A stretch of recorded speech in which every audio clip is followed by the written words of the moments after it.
تکلیف ہوتی ہے. اور شاید میں یہ بات کھلے عام کہتی ہوں کہ جو نقصان نہیں اٹھا سکتا اسے کبھی فائدہ نہیں ہوتا.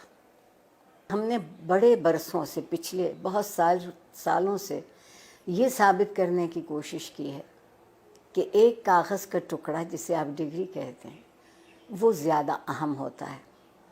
اور اس کے لیے ہم نے نصاب تعلیم کو بھی، آپ دیکھیں نا، اگر مجھے انگریزی کا لفظ بولنے کی اجازت دیں، ملٹیپل چوائسز، کوئز، نہیں، یہ ہم طوطے تو نہیں پڑھاتے نا، ہم حساس ذہین انسانوں کو پڑھاتے ہیں اور ان کے حس اور ان کی ذہن سے کام نہیں لیتے. اس کی بنیادی وجہ یہ ہے کہ جب میری نسل جو تقریباً قبل از مسیح سے ہے وہ پڑھتی تھی تو تعلیم کے ساتھ ایک بڑا ضروری لفظ جڑا ہوا تھا، وہ تربیت تھا. اب ہم نے تعلیم کے ساتھ تربیت کو شامل نہیں کیا ہے. کہیں آپ یہ دو لفظ لکھا نہیں دیکھتے.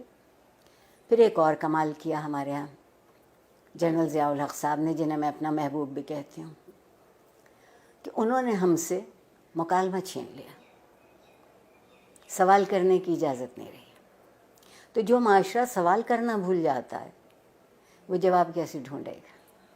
اور ڈگری ہمارے ہاتھ میں دی گئی کہ ہم ایک اچھا روزگار تلاش کرتے.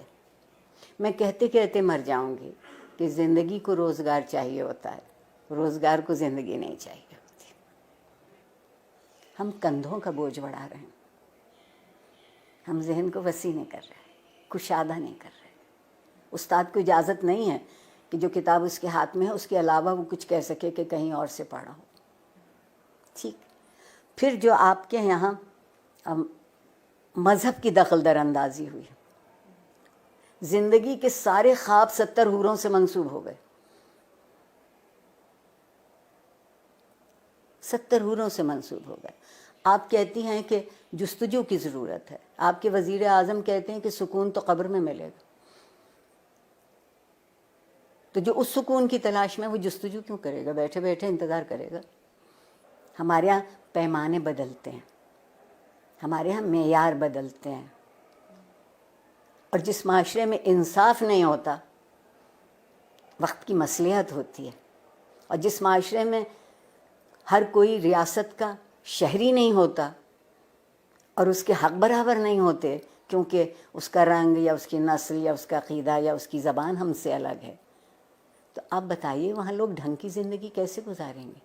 اور سوشل میڈیا اگر آپ مجھ سے پوچھیں تو بندر کے ہاتھ ادرک آئی ہے، جس کو یہ معلوم نہیں کہ اسی کو کتنا مثبت طریقے سے، اسی سے تربیت ہو سکتی ہے، اسی ٹول کو استعمال کیا جا سکتا ہے، اسی آلے کو ان کی طالب علموں کی بہتری کے لیے. مگر اس کی بجائے آپ وہاں دیکھیے تو کیا ہو رہا ہے. جب میں پل بڑھ رہی تھی اس زمانے میں ڈائری لکھنے کا رواج تھا،